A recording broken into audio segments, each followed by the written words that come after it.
بسم اللہ الرحمن الرحیم۔ تصور آخرت کے حوالے سے جس غلط فہمی کو آج ہم نے ڈسکس کرنا ہے اس کا تعلق جہنم کے عذاب کی نوعیت سے ہے۔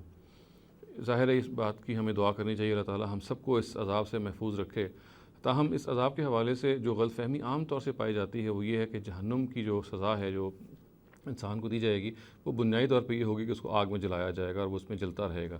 تو جلنے کی جو سزا ہے یا آگ میں جلنے کی سزا ہے اس کو مترادف ہم سمجھتے ہیں جہنم کی سزا کے۔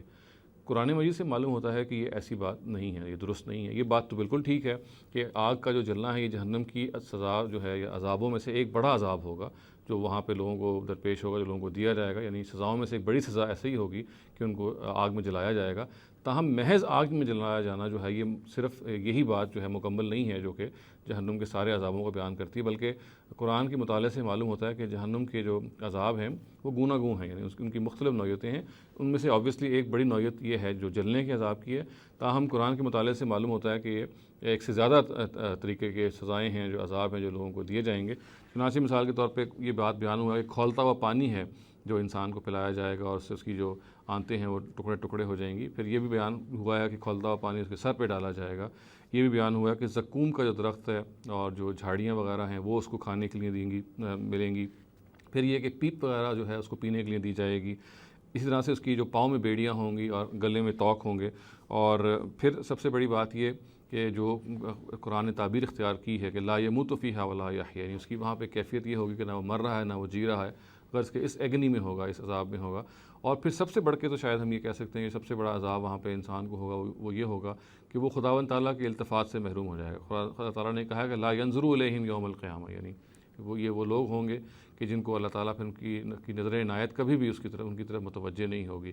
تو یہ ذہن میں رہنا چاہیے کہ اللہ تعالیٰ ہمیں اس میں تو ظاہر ہے ہمیں دعا کرنی چاہیے اللہ تعالیٰ ہمیں جہنم کے عذاب سے محفوظ رکھے۔ تاہم جہنم کے عذاب کے بارے میں جو یہ تصور بن گیا ہے کہ وہ محض آگ میں جلنے کا عذاب ہوگا، یہ درست نہیں ہے۔ آگ میں جلنے کا عذاب بھی ہوگا اور اس کے ساتھ ساتھ دوسرے انواع و اقسام کے عذاب بھی ہوں گے، اور سورہ بروج میں قرآن مجید نے خود اس پہ مہر تصدیق ثبت کر دیا۔ یہ کہا گیا ہے فَلَهُمْ عَذَابُ جَهَنَّمَ وَلَهُمْ عَذَابُ الْحَرِيقِ، یعنی ان کے لیے وہاں پہ جہنم کا بھی عذاب ہوگا اور جلنے کا عذاب بھی ہوگا۔ جس آیت نے اپنے طریقے پہ یہ بتا دیا کہ جلنے کا عذاب ان عذابوں میں سے الگ ایک عذاب کی قسم ہوگی، اس کے علاوہ اور بھی قسم کے عذاب پائے جائیں گے۔